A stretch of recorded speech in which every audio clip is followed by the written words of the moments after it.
Hello everybody, welcome to this Xbox restoration video. I bought this Xbox for $50 from Goodwill, and as you can see here, the disc tray doesn't work, so I'm going to attempt to fix that today. There's also a large crack on the top shell of the Xbox. I'll be fixing that a little bit. I won't be able to restore the crack, but I'll be able to reduce it or at least put it in line. This is the special edition Halo Xbox, which released in 2002. The first thing I tried to do is the old manual eject with the paperclip, but there's no mechanism that was in there that allowed me to do that. I don't know what happened. Turning the Xbox over, you can see that it has already been opened up. The product sticker as well as the serial number sticker have been tampered with. Here I am trying to peel back, exposing one of the outer housing screws. Serial number sticker is completely gone, uncovering one of the other screws, and I'm going to remove the foot pads in order to expose the rest of the outer housing screws.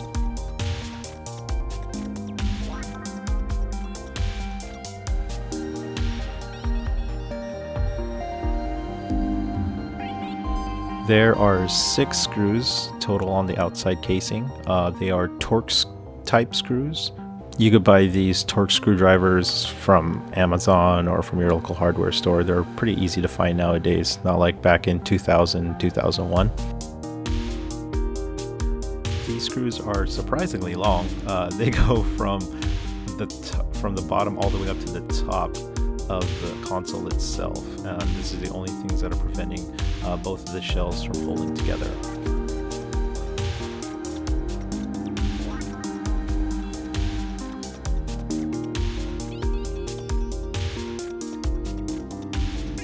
As I said earlier, the sticker has already been exposed, so I'm thinking whoever had this Xbox last was trying to repair it, but they weren't so successful in doing so.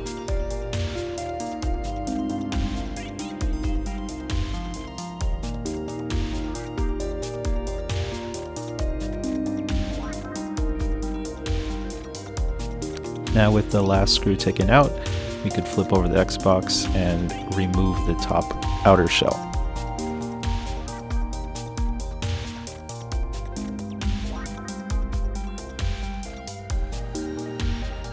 For the majority of the cleaning and the restoration, I'll be using 90% isopropyl alcohol. I also use these cotton-tipped swabs with a long handle to get into those like really hard to reach places compared to like normal size Q-tips.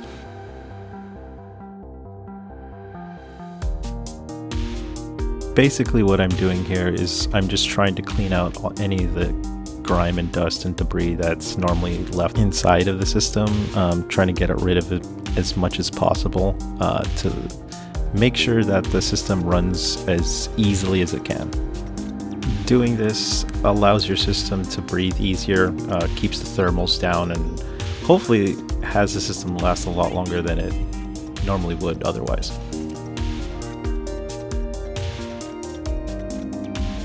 Once you're inside of the Xbox, it's a lot like a computer PC if you ever mess around with the inside of it.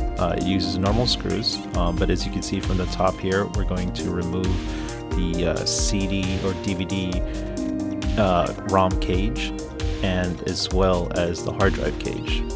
Right there I'm putting aside the IDE ribbon, which if you've been building PCs for a long time, that's just like a standard thing that came before serial ATA cables.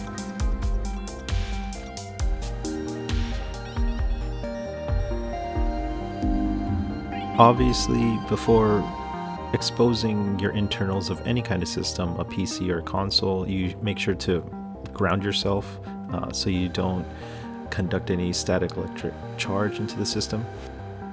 Components like this are relatively simple. They always have like 2 I/O, which is basically a power connection and a data connection.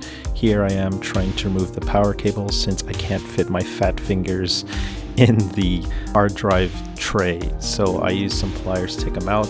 I know people probably get upset that I use metal off on the electric component, but it is the easiest way to do it.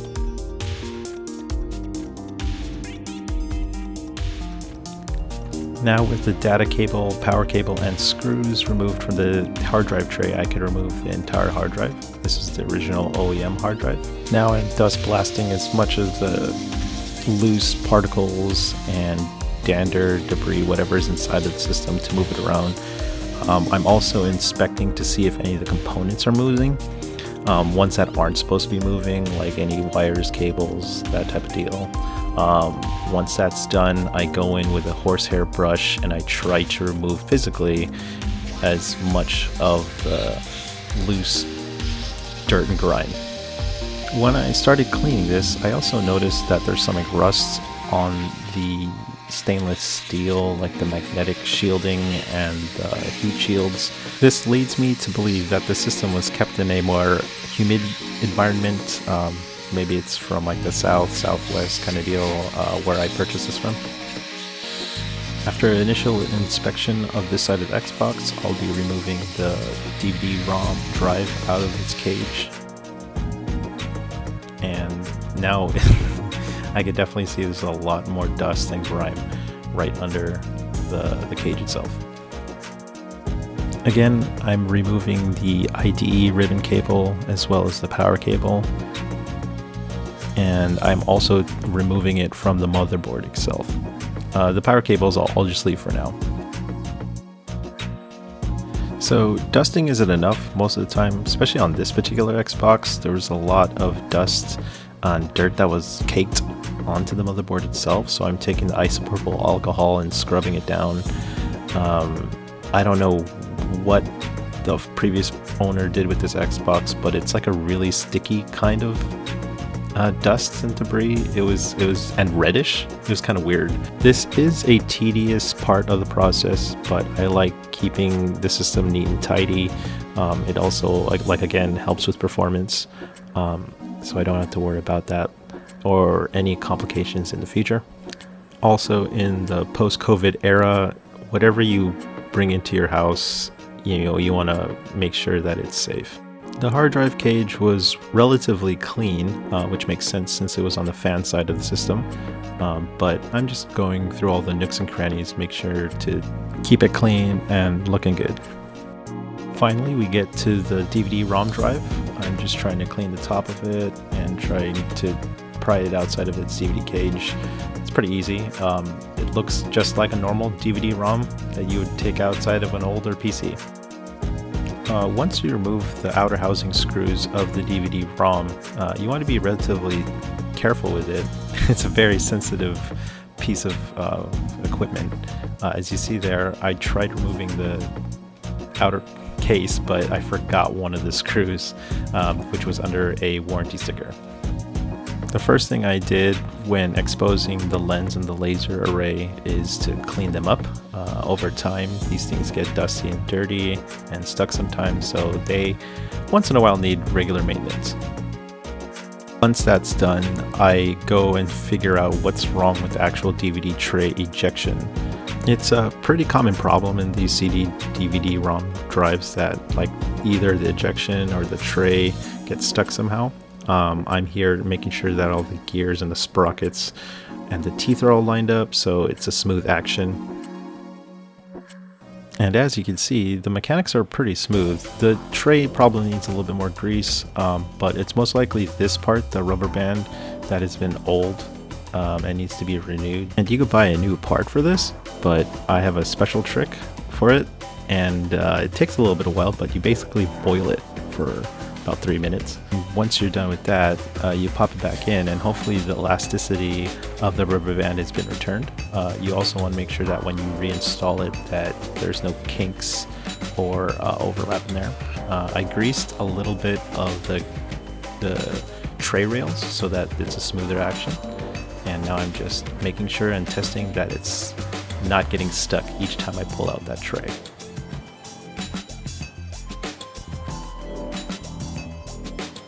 With the tray hopefully fixed, I'm going to be reassembling everything, so we're just going to do everything in backwards order. When I put these screws in, I like to actually screw in the way that I like a change of tire. So you do opposite corners and then you try to go around from there. It creates an even tension between the two parts that you're screwed together. Here I'm having a hard time trying to figure out how the tray went in. So on many tries later, I finally got it when I turned the tray upside down and I slipped the DVD drive in there. I dusted off the data cables before putting them back in, but it's the same thing. Plug it back into the motherboard, then we put it back into the DVD-ROM drive. Same thing with the power cable, and then try to set in the inside of the system the DVD-ROM tray. Here we pop back in the hard drive tray. Then once that's put in place, we're gonna route the power cable directly through the tray, and then I'm gonna plug in the power as well as the data cable.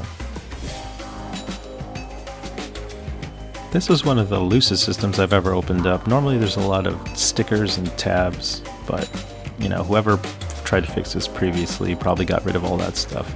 And finally, we're trying to get rid of this huge crack on the top of the case. Basically, we just need to realign these two pieces together. Off camera, I actually smashed the centerpiece with a soft mallet. This last section, I'm just trying to pry them both together. So I went in between the crack and tried to align them myself. I won't be able to mend this crack since if I try to heat it up, I'll probably melt the plastics, so I don't want to do that.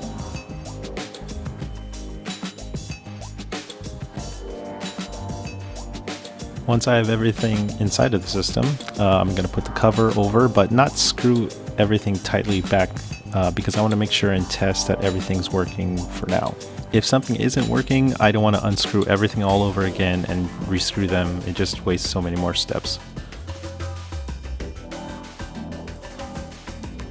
I'm plugging in the power cable in the back and making sure it turns on, so everything's okay. The blinking orange and green just means I haven't plugged in any of the AV. But here we go, the tray opens successfully the first time. So I'll be testing this out 5 or 10 times. I'm going to be turning it off and on and turning it off and seeing if the tray retracts itself like it's supposed to.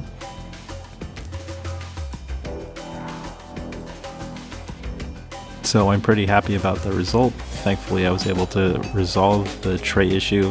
I just hope that everything boots up correctly with the hard drive and the CD-ROM. I'm also going to be listening to the fan speed, making sure it's not running too hard or anything, overworking the system.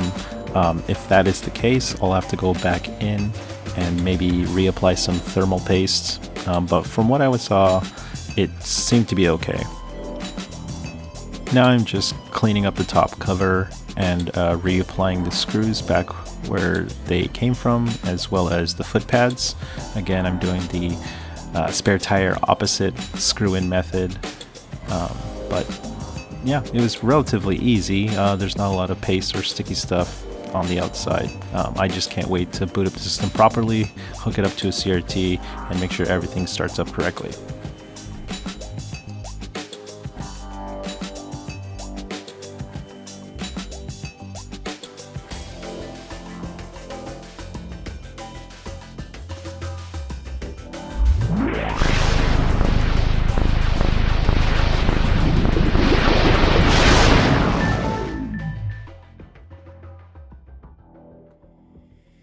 Success. It works. You can see that the original CMOS clock went all the way back to November 15th, 2001, sorry.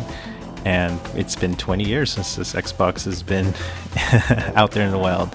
I test the system with Forza Motorsport to make sure all the graphics and everything's booting up properly. It looks like the lens is working, so that's great. I also dug around in the hard drive and I found the remnants of an old CD that this previous owner had, so it was pretty funny seeing like stained CDs and DMX on there. But yeah, Forza runs great, one of the greatest racing games on the system, and man, it still holds up. This is a great project of mine and I'm glad it worked out. With that, thanks for watching. I hope you enjoyed this. Please like and subscribe for more content like this. Take care, guys. See you later.